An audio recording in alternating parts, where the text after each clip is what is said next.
0 to 100 in मात्र 4.5 seconds. Claim range 560 kilometre से ज्यादा। 82.5 किलोवाट आवर की जो ब्लेड बैटरी है उस पर 8 साल की वारंटी, और इनफैक्ट जो ऑक्सिलरी बैटरी है वो भी LFP है, उस पर भी 7 साल की वारंटी। और इस प्राइस पॉइंट पर देश का सबसे लग्जूरियस और feature loaded cabin, this BYD Sea Lion 7 luxury EV space में एक डिसरप्टर, एक गेम चेंजर होने का दावा करती है। अब देखिए, दावे तो हैं, बट इन दावों में कितनी सच्चाई है, और ये जो गाड़ी है इसमें क्या मुझे चीज़ें सही लगी, क्या नहीं लगी, कौन सी चीज़ें अभी भी बेहतर हो सकती है, कौन सी चीज़ें ऑलरेडी एक बेंचमार्क के तौर पर ये साबित कर चुकी है, उन सब चीज़ों की बात करेंगे आज के इस वीडियो में। नमस्कार, खमागणी देवियों सज्जनों, मेरा नाम है विकास योगी, आप देख रहे हैं ऑटो योगी, और आज मेरी सवारी BYD की नई रवेली Sea Lion 7 होगी।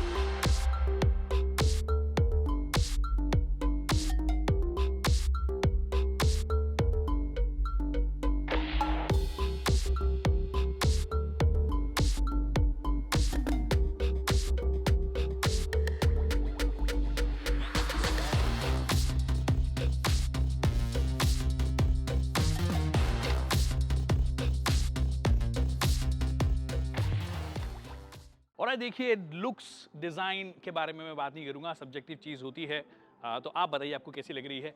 बट जो चीज़ मैं आपको बता सकता हूँ वो ये कि ये सील और E7 मैक्स, ये जो सारी गाड़ियाँ आई हैं उनसे रिलेटेड है इन terms of platform. E platform 3.0 पर ये बेस्ड है। तो समझ लेते हैं थोड़ी बहुत टेक्निकलिटीज़ को। जो मैंने आपको बोला था कि ये ई प्लेटफॉर्म 3.0 पर बेस्ड है, जिस पर कि ऑलरेडी ग्लोबली डॉल्फिन आती है, इंडिया के अंदर सील आती है, E7 मैक्स आती है, या E-Max 7 जो भी इसको बोलते हैं वो आती है, और जितनी भी इंडिया में Atto 3 इनफैक्ट जो है वो भी उसी प्लेटफॉर्म पे बनी है। वो प्लेटफॉर्म जो है स्केलेबल है, क्योंकि बॉर्न इलेक्ट्रिक प्लेटफॉर्म है, तो स्केलेबिलिटी थोड़ी सी ज़्यादा आसान हो जाती है, इसलिए बड़ी बैटरी पैक जो है बिछाना आसान हो जाता है। इसके अंदर 82.5 किलोवाट आवर की बैटरी पैक आपको मिलती है। बट क्वेश्चन ये है कि जो 3.0 प्लेटफॉर्म है वो काइंड ऑफ आउटडेटेड है ग्लोबल कॉन्टेक्स्ट में, अगर आप बात करोगे, क्योंकि जहाँ पर भी यूरोप में या फिर जितने भी मार्केट्स में ये लोग जा रहे हैं, इंक्लूडिंग चाइना, उन सब जगह पे 3.0 का अपडेटेड प्लेटफॉर्म आ गया है। अब उस अपडेटेड प्लेटफॉर्म से 2-3 चीजें हुई हैं। जो एग्जिस्टिंग प्लेटफॉर्म है उसमें 8-in-1 पावर ट्रेन ये बोलते हैं, इलेक्ट्रिक पावर ट्रेन या ई पावर ट्रेन ये लोग बोलते हैं। उसके अंदर ऑफ कोर्स आपकी बहुत सारी चीज़ें आ जाती हैं। उसके अंदर बैटरी मैनेजमेंट सिस्टम आ गया, मोटर आ गया, मोटर कंट्रोल हो गया, vehicle stability management, battery management system, ये कई सारी चीज़ें हैं। पूरी लिस्ट आपको यहाँ पे मेंशन हो जाएंगी। वो एक ही यूनिट में उसको रख दिया जाता है, जिसकी वजह से आप वेट सेविंग भी कर पाओ और बाकी जो एफिशिएंसी भी ज़्यादा बेहतर कर पाओ, और एक मॉड्यूल ऐसा तैयार कर पाओ जो कि ज़्यादा ईजी हो, फ्लेक्सिबिलिटी आपको दे in terms of design as well. पर जो 3.0 ईवो आएगा, जो एवोल्यूशन इसका हुआ है, वो 12-in-1 पावर ट्रेन है, जिसके अंदर बेसिकली जो फोकस किया गया वो थर्मल मैनेजमेंट को थोड़ा सा बेहतर करने की कोशिश की है। 8 जो चीजें थी, 8 जो कंपोनेंट थे, उसके अंदर 4 नए कंपोनेंट्स ऐड कर दिए, जिसमें हीट पंप हो गया, फिर आपका थर्मल मैनेजमेंट सिस्टम हो गया, ऐसे कई सारे, जिससे कि एनर्जी एफिशिएंसी बढ़े, और थर्मल मैनेजमेंट जो है, जो कि ज्यादा काम आता है कूलिंग करने में किसी भी इलेक्ट्रिक बैटरी को, वो भी काम आ जाए, तो वो किया गया है। तो 12-in-1 वाला इंडिया में नहीं आ रहा है, ग्लोबल मार्केट्स में मिलने वाला है। अब देखिए, एग्जिस्टिंग प्लेटफॉर्म क्यों यूज किया है, अपडेटेड प्लेटफॉर्म क्यों नहीं यूज किया है, इसका जवाब शायद आप खुद भी जानते हो कि बेटर प्राइसिंग अचीव करनी थी। आई होप कि ये लोग अच्छी प्राइसिंग अचीव करें। सील से थोड़ी सी महंगी होगी तो चलेगा, मतलब 45 लाख पे स्टार्ट हो और टॉप एंड वेरिएंट 50-52 लाख का चला जाए तो मजा आ जाएगा। बट उससे इंपॉर्टेंट चीज़ होती है कि बैटरी को लेकर हमारे कई सारे सवाल होते हैं, क्योंकि बैटरी ऑलमोस्ट आधी कॉस्ट ले ली थी किसी भी गाड़ी की। 8 साल की वारंटी दे रहे हैं ये, 8 ईयर या 1,60,000 किलोमीटर। इनफैक्ट जो ऑक्सिलरी बैटरी है वो भी LFP बैटरी, तो उस पर भी 7 ईयर की वारंटी, और बाकी कंपोनेंट पे जो वारंटी है ही है। तो 4 व्हीलर में तो काइंड ऑफ स्टैंडर्ड हो गया कि 8 साल की ले लो, 10 साल की ले लो, कुछ लाइफ टाइम भी क्लेम कर रहे हैं। हालांकि बैटरी BYD से ही आ रही है, बट क्लेम कर रहे हैं। 2 व्हीलर स्पेस में ये ज्यादा कुछ हमने देखने को नहीं मिला है। लेगेसी प्लेयर्स की अगर आप बात करें तो legacy players mostly extended warranty के साथ भी 5 साल की वारंटी आपको ऑफर करते हैं। 2 जो ब्रांड्स हैं इंडिया में, ओला और एथर, वो 8 साल की वारंटी ऑफर करते हैं, और इनके डिफरेंट पैकेजेस के डिफरेंट प्राइसेस हैं। आई थिंक एथर का लगभग 4,999 के आसपास आपको लगता है। बट इसमें इंटरेस्टिंग चीज़ क्या है, इस पैकेज को ये लोग बोलते हैं 870। तो अगर आपने एथर रिस्ता या 450X का प्रो पैक लिया है, जिसमें एक्सटेंडेड वारंटी, मतलब स्टैंडर्ड वारंटी 2 साल की, एक्सटेंडेड वारंटी 3 इयर्स की, और उस पर अगर आप 5,000 एक्स्ट्रा दोगे तो वो 8 साल की वारंटी बन जाती है। इस पैकेज को बोला 870। उसमें 70 क्या है, 8 साल के बाद भी आपकी बैटरी की जो हेल्थ है, मतलब डिग्रेडेशन होने के बाद भी, जो कि हर बैटरी में होगा, उसके बाद भी 70% उसकी लाइफ रहती है। बट उससे भी इंटरेस्टिंग चीज जो मुझे लगती है वो ये है कि डीप डिस्चार्ज वारंटी ऑफर करते हैं। डीप डिस्चार्ज क्या होता है? आपने देखा हो, कई लोगों का सुना होगा आपने कि गाड़ी 1 महीने के लिए खड़ी कर दी हमने टू व्हीलर और फिर एकदम से आए और गाड़ी स्टार्ट ही नहीं हुआ, फिर बैटरी रिप्लेस करनी पड़ी, आधी कॉस्ट देनी पड़ी व्हीकल की, ऑलमोस्ट आधी के आसपास आ जाती है, 45 से 50%।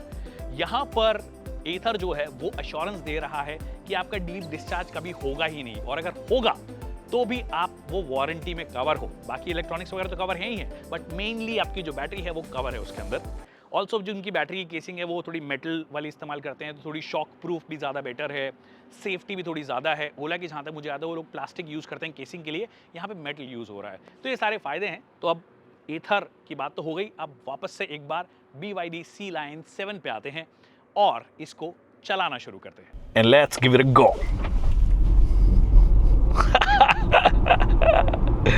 This thing is properly fast. मतलब यहाँ की जो लिमिट है वो 120 के आसपास है, आई थिंक 100 कब पहुँच गए मुझे एक्चुअली पता ही नहीं पड़ा। That is despite the fact that Kapil जो हैं DOP ऑटोजोगी के, वो यहीं पर ही हैं और उसके बाद भी बिल्कुल भी ऐसा फ़र्क ही नहीं लग रहा है कि इसमें 2 आदमी बैठा दो 4 आदमी बैठा दो। This thing is pretty fast. Let's give it a go. थोड़ी सी addictive है ये चीज़। स्टैंड स्टिल पे वापस आते हैं। addictive तो है बॉस। ये आ गई 0 पे and here we go. 100 पहुंच गए हैं भैया, 100 पहुंच गए हैं। कब पहुंच गए हैं हमें भी नहीं पता, भयंकर। तो जो मोटर है ना भाई साहब, जो पावर आपको दे रही है, जो डिलीवर हो रही है रोड पे, वो is just phenomenal, just phenomenal. This is so addictive कि आप बार बार करना चाहोगे। AC ऑन कर लेता हूँ वरना हम वैसे ही मर जाएंगे। ये ऑन हो गया AC। इनफैक्ट अगर आप AC पे भी हो, स्पोर्ट्स मोड में आपने ऑन करा हुआ है, तो भी ऐसा नहीं है कि पावर बहुत ज़्यादा ड्रॉप हो जाएगी, हल्का फुल्का जो वेरिएशन आएगा वो आएगा। This is faster than the BMW iX1 long wheel base and lot of these cars. बहुत सारी कार से फास्ट है। इनफैक्ट जो महिंद्रा की भी जो नई गाड़ी है वो 6.4 सेकंड्स के आसपास करती है, if I am not wrong. In fact इसका रियर व्हील ड्राइव लोगे तो वो भी 6.4 या 6.5 सेकंड्स के आसपास करता है। एग्जैक्ट नंबर मैं यहाँ पे क्लियरली मेंशन कर दूंगा, बट वो भी ठीक ठाक पावरफुल है। हालांकि जब टॉर्क की बात आती है तो वहाँ पे जहाँ पर 380 Nm के आसपास है, दिस इज 590, अनदर 200 Nm का एडिशनल आपको जो मिलता है। मतलब 2 मोटर्स जब आप लगा रहे हो तो पूरी की पूरी पावर जो है you can feel it. But मैं बोल रहा था कि कॉन्फिडेंस इंस्पायरिंग नहीं लगती है मुझे इसकी स्टीयरिंग। मतलब थोड़ा सा ऐसा लगता है कि अगर कोई शार्प टर्न आ गया और अगर मैं 0 to 100 कर रहा हूँ, 120 की स्पीड कर रहा हूँ, एकदम से जो ब्रेक में लगाऊंगा, सबसे पहले तो ब्रेक में जब मैं लगाऊंगा तो ये जो गाड़ी है 2.5 टन के आसपास की, उसका पूरा वेट आपको फील होता है जैसे आप ब्रेक करते हो। क्योंकि पहले वो रीजन वाले ब्रेक सप्लाई होंगे, फिर उसके बाद में मैकेनिकल ब्रेक सप्लाई होंगे, तो वो एकदम, वो बोलते हैं ना श्योर फुटेडनेस, वो कॉन्फिडेंस एकदम गाड़ी को स्टैंड स्टिल में लाने में, वो वाली फीलिंग जो है वो नहीं आती है। दूसरा, स्टीयरिंग जो है वो हायर स्पीड्स पर और ज़्यादा शॉर्ट फुटेड होनी चाहिए। आपका स्टीयरिंग जो है एकदम रॉक सॉलिड होना चाहिए। तो स्ट्रेट पैचेस में तो फिर भी सही है, पर जब टर्न्स या कोई ट्विस्ट्स वगैरह आ रहे हैं तो उस टाइम पर इस भारी गाड़ी को हैंडल करना थोड़ा सा मुश्किल हो जाता है। तो काफ़ी डिसकनेक्टेड फील है, वो फील जो है वो ये मिस करती है। यस, अगर आप स्ट्रेट रोड टाइगर हो, स्ट्रेट रोड फाइटर हो, तो कोई दिक्कत ही नहीं है। The moment you want to push it, ये पुश कर दिया मैंने तो वो आप डेफिनेटली कर सकते हो। But if you want to change the lens, आपको वो क्लियरली फील हो जाएगा कि थोड़ा सा और फील आ जाता। इनफैक्ट जो सील इनकी आती है, जो परफॉर्मेंस सेडान है, क्योंकि वो थोड़ी लो स्लंग है, आप थोड़े नीचे बैठे हो, सेंटर ऑफ ग्रेविटी वाला जो लॉजिक है वो यहाँ पे काम करता है कि आप जितना रोड के पास में बैठे हो, जितना मतलब नीचे बैठे हो, उतना ज़्यादा बेटर कंट्रोल आपको स्टीयरिंग में फील होता है। एंड हो सकता है उसमें थोड़ा बहुत और काम किया, क्योंकि that is even faster. I think 3.7 या 3.8 सेकंड में 0 to 100 करती है, सो वो और भी ज़्यादा फास्ट है। तो उसके लिए थोड़ा इन्होंने काम किया है, वो यहाँ पे काम होता हुआ नज़र नहीं आ रहा। और जैसे कि ऊंची गाड़ी है तो यू फील द वेट, आपको जो बॉडी रोल है वो भी फील हो जा रहा है। स्पेशली अगर आप अच्छी खासी स्पीड पे टर्न कर रहे हो, रेगुलर स्पीड पे टर्न कर रहे हो तो कोई दिक्कत है ही नहीं। जैसे कि मैं एकदम नॉर्मल स्पीड पे टर्न करूँगा तो वो हल्का सा वेट फील होगा मुझे, बट ऐसा डिस्टर्बिंग नहीं है ये। मतलब ऐसा नहीं होगा कि यार ये क्यों, मतलब कुछ ज़्यादा ही बॉडी रोल है, वैसा नहीं होगा। और जो कि एडवांटेज भी है, अगर बॉर्न इलेक्ट्रिक प्लेटफॉर्म है तो आप बैटरी का जो वेट है वो नीचे की तरफ आ जाता है और फिर वो सारी कैलकुलेशन उस हिसाब से ही आपकी सारी चीज़ें होती हैं। तो वो थोड़ा सा बेटर होता है, बट यू स्टिल फील कि अगर आप हाई स्पीड्स पर क्विक लेन चेंज भी कर रहे हो तो आपको वो फील जो है वो डेफिनेटली होगा कि बॉडी रोल है। स्टीयरिंग में मतलब जो फील में कॉम्प्रोमाइज़ हुआ है तो एक चीज़ बेटर हुई है जो कि इंडियन कंडीशंस के हिसाब से एकदम परफेक्ट है। फर्स्ट, द टायर जो है वो इतनी शानदार ग्रिप आपको ऑफर कर रहे हैं। दूसरा, सस्पेंशन का ट्रैवल जो है वो अच्छा खासा है। हालांकि ग्राउंड क्लियरेंस जो है वो लगभग 163 mm के आसपास है, which is not much. Unladen की बात कर रहा हूँ मैं, 163 mm के आसपास से ज़्यादा नहीं है। तो ऐसा नहीं होगा कि आप इसको एकदम ख़राब रास्ते पे ले जाओ फिर आपको लगेगा कि भैया मैं मतलब ले जाऊँगा क्योंकि एसयूवी बोल रहे हैं। देखिए एसयूवी बोल तो रहे हैं, बट ये प्रॉपर वो एसयूवी क्रेडेंशियल्स वो वाले नहीं हैं कि आपको शार्प एंगल्स मिले, डिपार्चर अप्रोच एंगल्स और ग्राउंड क्लियरेंस थोड़ा ज़्यादा मिले। इनफैक्ट अगर वो होता तो ये गाड़ी ज़्यादा झूलती। तो एक परफेक्ट कॉम्प्रोमाइज़ करने की इन्होंने कोशिश की है कि ठीक ठाक ग्राउंड क्लियरेंस है, रेगुलर इंडियन रोड्स के लिए प्रॉब्लम नहीं है, टायर्स जो हैं वो बहुत अच्छी ग्रिप आपको ऑफर कर रहे हैं, सस्पेंशन जो है वो ठीक ठाक ट्रैवल आपको ऑफर कर रहे हैं। इनफैक्ट आज हमने ख़राब रास्ते पे भी जब चलाया, काफ़ी ख़राब रास्ते पे एक्चुअली हमने जब चलाया, जिसके शॉर्ट्स होंगे तो मैं आपको दिखा दूंगा, बट काफ़ी ख़राब रास्ते पे, टूटे फूटे रास्ते पे चलाया तो अनसेटलिंग नहीं है। इनफैक्ट पीछे बैठने वाले बंदों के लिए भी अनसेटलिंग नहीं होता है, which is nice. It's just कि अगर आप वो उम्मीद करके बैठे हो कि 4.5 सेकेंड्स का मतलब हो गया भैया आप मतलब वही लैम्बोर्गिनी की कोई एसयूवी चला रहे हो जो कि ज़्यादा कनेक्टेड फील होती है, वैसी वाली फीलिंग डेफिनेटली आपको नहीं आएगी। और ये प्राइस भी जो है वो लैम्बोर्गिनी वाले प्राइस पे जा नहीं रही है। अगर मैंने अंदेशा नहीं दिया है तो मैं आपको देता हूँ, लगभग इसका जो रेयर व्हील ड्राइव वेरिएंट है, I am hoping that starts at about 45-46 lakh, और ये वाला जो है 51-52 लाख के आसपास है। अगर उससे ऊपर जाता है तो फिर वो लोगों के पास में वो BMW का स्नॉब वैल्यू वाली बात भी आ जाएगी कि iX1 लॉन्ग व्हील बेस ही ले लेता हूँ, एटलीस्ट BMW खड़ी होगी अपने घर के बाहर या बिल्डिंग में, तो वो जो बोलते हैं ना वो माहौल जो क्रिएट करती है वो BMW ही क्रिएट करती है। I'm not saying that this is a bad car. This is actually a pretty good car. This is faster than the BMW iX1 long wheelbase.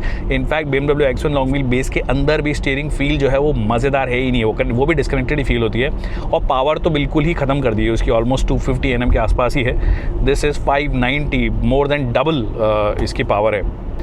But objective क्या है? ऑब्जेक्टिव है कि एक गाड़ी जो ऑल व्हील ड्राइव आपको दे रही है, तो अगर आप स्नो वाले कंडीशंस में जा रहे हो या थोड़े बहुत ऐसी वाली कंडीशन में जा रहे हो जहाँ फिर ऑल व्हील ड्राइव एक्चुअली आपकी हेल्प करेगा, और थोड़े ख़राब रास्ते पे जा रहे हो तो वहाँ पे डेफिनेटली ऑल व्हील ड्राइव आपकी हेल्प करता है। ऑल्सो सस्पेंशंस जो हैं वो अपने हिसाब से थोड़े बहुत ऑटोमेटिकली एडजस्ट भी करते हैं जिस तरीके की रोड कंडीशन है आपकी उसके हिसाब से, विच इज़ नाइस। तो वो मेरे को ऐसा लगता है कि काफ़ी इंडियन अगर कंडीशंस के हिसाब से देखो तो एक्चुअली काफ़ी अच्छा इन्होंने काम किया है। इंडियन कंडीशंस के हिसाब से डेफिनेटली बहुत अच्छा काम हुआ है। थोड़ी बाउंसी आपको फील होगी, स्पेशली सीमेंटेड जैसे रोड जो हमारे देश में कई जगहों पे, कई हाईवेज़ पे हैं, वहाँ पर तो आपको बाउंस हल्का हल्का फील होगा ही होगा। But I can still tell you this is still lot more fun than the BMW iX1 long wheelbase in terms of brute power, in terms of stability, straight road stability. It is actually pretty good. It's only turns, twisties where you got to be careful. Also, while you are driving the car, एक जो बड़ी परेशानी होती है वो ये कि मेरे को अगर AC भी एडजस्ट करना है ना, तो AC एडजस्ट करने के लिए मेरे को अपनी आँख हटानी पड़ेगी, क्योंकि जो अभी फ़ैन स्पीड है, मैं या तो इसको बंद कर सकता हूँ या ऑन कर सकता हूँ। यहाँ पे एक डेडिकेटेड बटन दिया है, मैं इसको दबाऊंगा बंद हो जाएगा, मैं इसको दबाऊंगा ऑन हो जाएगा। बट मेरे को फ़ैन स्पीड या टेम्परेचर एडजस्ट करना हो इस डुअल जोन क्लाइमेट कंट्रोल में, तो वो मैं ईजिली नहीं कर सकता। उसके लिए परेशानी है ये कि मेरे को साइड में लगानी पड़ेगी, फिर करना पड़ेगा। ऑल्सो ये जो देख रहे हो आप, ये एक चीज़ लगाई गई है ADAS वाला, ये आपको हमेशा मॉनिटर करता रहता है कि भैया आप कहीं ध्यान इधर उधर तो नहीं है। अब इंडिया में लोग दिशाएं 4 ही होती है पर आते 12 दिशाओं से है, तो उस टाइम पर आपको इधर उधर ध्यान आपको अपना देना पड़ता है, और उस वजह से फिर ये बार बार ये ब्लिंक करता है कि आप एक काम करो, रेस्ट ले लो। 5 किलोमीटर गाड़ी चली, रेस्ट लेने के लिए मुझे बोल देता है। तो थोड़ा इंडिया सेंट्रिक इंटीग्रेशन थोड़ा बेटर होना चाहिए था। ADAS लेवल 2 वगैरह सारी चीज़ें ठीक है, आपको यूज़ करना है, इंटेलिजेंटली काम करता है। मैं इसकी बात कर रहा था 360 डिग्री कैमरा, अगर मैं टर्न प्रॉपर ले रहा हूँ तो दिखा रहा है। ऑल्सो व्यू जो है थोड़ा सा मतलब ऐसा काफ़ी वाइड आपको नज़र आता है, क्योंकि ये TV की स्क्रीन इतनी बड़ी है तो आपको ऑफकोर्स वो काफ़ी वाइड सा नज़र आता है, विच इज़ नाइस। बट जैसे मैं इंडिकेटर दे रहा हूँ, फॉर एग्जाम्पल मैं राइट टर्न में जाऊँगा अभी यहाँ पे नहीं दिखाएगा मेरे को। जब मैं प्रॉपर एक ढंग का टर्न ले रहा हूँ तब ही मुझे वो दे रहा है। तो जब आपने ऑलरेडी 360 डिग्री कैमरा दे दिया था तो उसको इंटीग्रेट करना इतना मुश्किल था नहीं। अगर यहाँ पे नहीं हो रहा था तो यहाँ पे कर देते, वैसे यहाँ पे करना बेस्ट होता है, बट अगर यहाँ पे नहीं हो रहा था तो यहाँ पे कर देते, बट वो नहीं किया है। मैं एक बार और ट्राई करके देख लेता हूँ। इतने टर्न पे तो देखो कुछ भी नहीं हो रहा है। थोड़ी रेंज की अगर मैं आपको बात बताऊँ तो देखिए रेंज अभी 73% इसकी बैटरी बची है। हमको 99% में मिली थी, बट हमने आज गाड़ी को रेंज टेस्ट के हिसाब से नहीं चलाया, हमने इसको चलाया है, दौड़ाया है, भगाया है। तो उस हिसाब से 73% में 419 किलोमीटर ये दिखा रहा है। ऑलरेडी मैं 87 किलोमीटर के आसपास कर चुका हूँ। तो 500 किलोमीटर तो हंसते हंसते आपको ही दे देगी। अगर आप 100 110 120 वाली रेंज कर रहे हो, 100 110 वाली कर रहे हो, तो 500 किलोमीटर तो हंसते हंसते आपको ये गाड़ी दे देगी। कहीं कोई दिक्कत वाली बात है ही नहीं। अब थोड़ा इंटीरियर की बात कर लेते हैं और फिर फाइनल बात करते हैं। ऑलराइट, तो अब इंटीरियर की बात कर लेते हैं। और इंटीरियर में जो चीज़ पहले आते ही आपको नोटिस होगी वो ये है कि जो क्वालिटी लेवल्स है, कहीं पर भी आप टच कर लीजिए, कहीं पर भी, मतलब चाहे ये वाला हो या प्लास्टिक ही है, बट फिनिशिंग इतनी अच्छी दी गई है। फिर एक ये क्रोम जो है सटली इस्तेमाल किया है, बहुत ज़्यादा वो नहीं है। सॉफ्ट टच मटेरियल्स यहाँ पर है। ये टॉप वाला पोर्शन जो है ये भी आपका सॉफ्ट टच है। हर जगह सॉफ्ट टच है, मतलब मैं क्या बोलूँ, यहाँ पे सॉफ्ट टच, यहाँ पे soft touch. In fact overall hold करने में जहाँ से भी आप होल्ड करोगे बहुत ही अच्छी फील आती है। Steering wheel feels really great to hold. Tilt और टेलीस्कोपिक एडजस्टमेंट आपको इस गाड़ी के साथ में मिलता ही है। क्रोम का बहुत सटल इस्तेमाल यहाँ पर भी हुआ है, चुभ नहीं रहा है आंखों पे। BYD में वो क्रोम जो है वो डार्क जो लोगो है बेसिकली, उसमें वो डार्क क्रोम का इस्तेमाल हुआ है। अगेन अच्छा लग रहा है। इंटरेस्टिंगली ये वाला जो पार्ट है, मतलब अगर आपको दरवाज़ा खोलना है तो ये इसको ऐसे आप खोलिए, looks really nice. In fact flash type के डोर हैंडल्स बाहर से भी बहुत सुंदर नजर आते हैं, जैसे अनलॉक करोगे आपको नजर आ जाएगा। और इक्विपमेंट लिस्ट इतनी बड़ी है कि मैं बोलते बोलते थक जाऊंगा, बट जो सबसे इंटरेस्टिंग चीज़ें हैं उसके बारे में थोड़ी देर बात करें। सबसे पहले सीट की अगर आप बात करोगे, ऑलमोस्ट सोफा लाइक सीट है, स्पेशली जो ड्राइवर साइड सीट है। एक्सटेंड, मतलब इसके अंदर अलग से ये जो पार्ट है हल्का सा और आगे निकला हुआ है, जिससे कि आपको थाई सपोर्ट जो है बहुत अच्छा मिलता है ड्राइवर साइड में स्पेसिफिकली। और 12 वे एडजस्टेबल इलेक्ट्रिक सीट मिलती है, हर तरीके से जैसी मर्जी वैसे एडजस्ट कर सकते हो आप। वहाँ पे को ड्राइवर जो है वो 6 वे एडजस्टेबल सीट आपको मिलती है। यहाँ पे आप नज़र आ रहा होगा, 6 तरीके से आप इसको एडजस्ट कर सकते हो। ये बड़ा सा टीवी आपके लिए दिया है, 15.6 इंच का टीवी ही मान लीजिए आप इसको, क्योंकि इतना बड़ा टीवी हुआ करता था पहले कलर टीवी जो आते थे। और इसको चाहो तो आप हॉरिजॉन्टल मोड या वर्टिकल मोड, जैसे भी मोड में रखना चाहो रख सकते हो। रील्स मत देखना पर आप क्या पता कनेक्ट हो जाए, बट हाँ ऑन द गो तो कनेक्ट नहीं होगी। बट ऑन द गो आपको इसको इस्तेमाल करना फिर भी पड़ता है, जो कि थोड़ा सा मेरे हिसाब से अजीब सी चीज़ है। यूजुअली जितने भी चाइनीज़ कार मेकर्स उनमें मैंने ये चीज़ देखी कि बटन्स को गायब कर देते हैं ये। जैसे कि अगर मैं ऑन द गो मेरे को AC एडजस्ट करना हो तो मेरे पास जो बटन है इकलौता वो ये है, यहाँ पे एक बटन दिया गया है, इसको मैं प्रेस करूँगा ऑन या ऑफ हो जाता है, फाइन। पर अगर मेरे को टेम्परेचर एडजस्ट करना है तो मैं टेम्परेचर एडजस्ट करने के लिए मेरे को यहाँ पे टैप करना पड़ेगा पहले, और फिर उसके बाद में इसका टेम्परेचर जो बढ़ाना है बेसिकली उतना बढ़ा सकता हूँ। डुअल जोन क्लाइमेट कंट्रोल है, विच इज़ फाइन। दिक्कत क्या है? दिक्कत ये है कि फ़ैन स्पीड को अगर मेरे को एडजस्ट करना है तो मेरे को ये ऐसे ही करना पड़ेगा, ये टच टच टच ऐसे करना पड़ेगा। अगर मैं यहाँ पे टैप करता हूँ तो या तो फुल हो जाता है, ये यहाँ पे मिनिमम आ जाता है। तो ये थोड़ा बहुत आपका ध्यान डिविएट करेगा, थोड़ा बहुत नहीं प्रॉपर्ली आपका ध्यान डिविएट करेगा, जो कि अर्गोनॉमिकली एक अच्छी चीज़ नहीं है, सेफ्टी वाइज भी एक अच्छी चीज़ नहीं है। यस, आपने 11 एयरबैग्स दिए हैं, 11 airbag as standard rear wheel drive में मिलेंगे आपको, अच्छी बात है। बट ये जो चीज़ें होती हैं थोड़ी सी डिसअपॉइंटिंग हो जाती है। आई होप एक डेडिकेटेड बटन, और अगर जब तक नॉर्म्स नहीं आएंगे ग्लोबल की आपको डेडिकेटेड बटन देने पड़ेंगे कुछ चीज़ों के लिए, तब तक ये चीज़ें नहीं होंगी। पर ऐसा नहीं है कि बिल्कुल ही कंप्लीटली ही सारे बटन हटा दिए हैं MG के जैसे, इन्होंने फिर भी थोड़े बटन रखे, जैसे वॉल्यूम कंट्रोल का एक बटन डेडिकेट यहाँ पे दिया गया है। रीजन के लेवल्स अगर आपको सेट करने हो तो रीजन हाई, स्टैंडर्ड या वो रखना हो तो आप यहाँ पे कर सकते हो। फिर उसके बाद में of course AC on off का बटन आपको दे दिया गया है। ऑटो पे करना हो तो ऑटो पे कर सकते हो। मोड के बटन है, जो डिफरेंट मोड, स्पोर्ट्स मोड हो गया, नॉर्मल मोड हो गया, इको मोड हो गया, ये जो सारे मोड्स हैं वो आपको भी मिल जाते हैं। स्टार्ट स्टॉप का बटन है, पार्किंग का देखिए बटन है। इनफैक्ट ये बहुत ही सुंदर लगता है, इनका जो गियर लीवर है या जो नॉब है वो बहुत सुंदर लगता है। क्रिस्टल समथिंग इसको ये बोलते हैं, लुक्स रियली नाइस। क्या पता फ्यूचर में इसको भी गायब कर दें, जिस हिसाब से EV इंडस्ट्री जा रही है। बट नॉनदलेस फीचर्स जो हैं बहुत सारे आपको दिए हैं। HUD डिस्प्ले आपको दिया गया है, जो कि डेफिनेटली बहुत अच्छी क्वालिटी का भी नजर आता है for this price point. 10.2 inch की इंस्ट्रूमेंट क्लस्टर आपको स्क्रीन दी गई है, मतलब जो ड्राइवर्स डिस्प्ले है बहुत अच्छे से यहाँ पे भी नजर आता है। ADAS लेवल 2 के फीचर्स आपको दे दिए गए हैं, बहुत सारी चीज़ें हैं। इनफैक्ट वायरलेस चार्जर भी जो 50 वॉट का है बॉस, और यहाँ पे वेंट लगाए गए हैं जिससे कि, और मैं सुबह से इसको चार्ज करूँ मेरा फ़ोन एक बार भी गर्म नहीं हुआ है, विच इज़ नाइस। बहुत लंबे टाइम तक बहुत गर्मी में चलाएंगे तब एक अलग बात होगी, बट अभी के कंडीशंस के हिसाब से 50 वॉट का पहली बात तो थोड़ा फास्ट चार्ज करता है, दूसरा क्योंकि नीचे वेंट दिया गया है तो वो अच्छे से ठंडा रखता है इसको। यूजुअली हम जितने भी वायरलेस चार्जर्स होते हैं उनसे परेशान रहते हैं। फिर एक NFC वाला कार्ड भी जो है आप ले सकते हो। आपको अगर की कैरी नहीं करनी है, सिंपली NFC कार्ड लीजिए और टैप करेंगे तो गाड़ी अनलॉक हो जाएगी और आप गाड़ी स्टार्ट कर सकते हो। यहाँ पे आपको NFC कार्ड लगाना है, या फ़ोन में अगर आपने NFC इंस्टॉल किया हुआ है तो उस तरीके से भी ये काम कर जाएगा। इंडियंस का फेवरेट फीचर जो होता है वो होता है सनरूफ। अच्छी बात यह है कि इन्होंने सनरूफ नहीं दिया है, फिक्स्ड ग्लास रूफ है। तो अगर आपको अपनी जुल्फ़ों को लहराना है या अपने बच्चों को सुखाना है तो वो वाला काम आप डेफिनेटली इसमें नहीं कर पाओगे, और हर ब्रांड को ऐसा ही करना चाहिए, फिक्स टाइप का देना चाहिए। अभी मैंने ई-विटारा में भी देखा था, छोटा है बट फिक्स टाइप का है, तो वो गलत कामों के लिए इस्तेमाल नहीं होगा। हमारे को कोई भी चीज़ दे देते हैं, एडास दे देते हैं तो लोग पीछे चले जाते हैं और गाड़ी अपने आप चलती रहती है, वो चीज़ें डेफिनेटली यहाँ पे नहीं होगी। एक और चीज़ जो अच्छी है, फ्रंट के अंदर भी अगर आपको बच्चों वाली सीट लगानी है, आइसोफिक चाइल्ड सीट एनकरेजेस दिए गए हैं, तो फ्रंट में भी अगर बच्चे को बिठाना है, which I think is a better solution. If in case आप अकेले ट्रैवल कर रहे हो, पीछे की साइड आपको नहीं छोड़ना है, तो आप यहाँ पर वो सीट लगाकर और बच्चे वाली सीट बना सकते हो, जो कि ज़्यादा सेफ्टी भी है। पीछे भी दिया गया है बट आगे भी दिया गया है। I think it's a very very thoughtful touch. बाकी देखिए, अब मैं अगर गिनने लगा तो बहुत सारी चीज़ें हैं। अब एकदम से दिख गया तो मेरे को नज़र आ गया कि डायना ऑडियो यहाँ पे दिया गया है। 12 स्पीकर सिस्टम है, बहुत अच्छा साउंड करता है, बढ़िया क्रिस्प आवाज़ है इसकी। सराउंड ऑडियो जो भी आप बोलते हो, बेसिकली अच्छी क्वालिटी की ऑडियो बेसिकली आपको मिल जाती है। और यहाँ पर एक छोटू सी एक चीज़ दी गई है, यहाँ पे अगर आप देखोगे तो एक छोटू सी चीज़ दी गई है। छोटी सी चीज़ क्या करती है, ये आप पर हमेशा नज़र रखती है कि आप इधर उधर तो नहीं देख रहे हो। अगर इधर उधर देख रहे हो तो ये बोलती है कि भैया ब्रेक ले लो या फिर ध्यान दो गाड़ी चलाने पे।